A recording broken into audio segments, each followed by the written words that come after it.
This tiny change will make your Spanish sound way more natural. So recently I was on an app called Hello Talk, and it's basically this language exchange app where you can interact with natives online. And so I was on this call, and this one person said that they enjoy exercising, and then we asked them, okay, what do you like to do? And this person wasn't speaking Spanish, she was speaking English because she didn't really speak Spanish. And so there was a Spanish guy there, and I was always speaking Spanish with him. And it was like this online chat room, right? And she said she liked doing Pilates. And then the Spanish guy didn't really understand.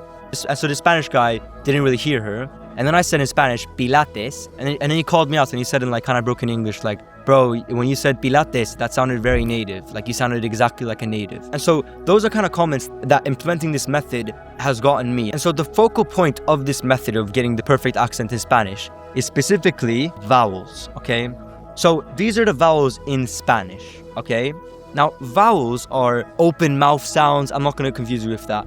Vowels are like what makes a word a word. So if we took that, the word word, okay? Every word has to have at least one vowel in order for it to be a word. Because otherwise, if you got rid of the vowel, if you got rid of the O, we got word, right? That's not really a word anymore. Okay, so technically it's this open mouth sound where you open your mouth, okay? And so I like to think of vowels as the skeleton of Spanish words. And so the better frame that you have, the better bones or skeleton, the more native your Spanish is gonna sound, because it's like the fundamental base of the sentence is stronger. And so getting vowels right in Spanish is like the number one tip. I'm gonna talk about other tips as well, but it's like an 80-20 sort of split, right? 80% comes from vowels, 20% comes from slang words and accent changes and stuff like that. But I'm telling you, 80%, if not even like, honestly like 90% of the juice that's to squeeze from the accent orange is vowels. Vowels is a cheat code. So let's go through them together. So in English, we pronounce A like A. In Spanish, it's A.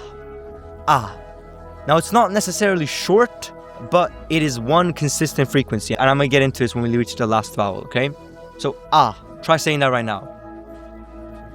The next one is not E, but The next one is I, which is in Spanish is I, and that's kind of pronounced like the E in English. Then we have U, which is pronounced U, and then we have the last one, which is O, which is pronounced O.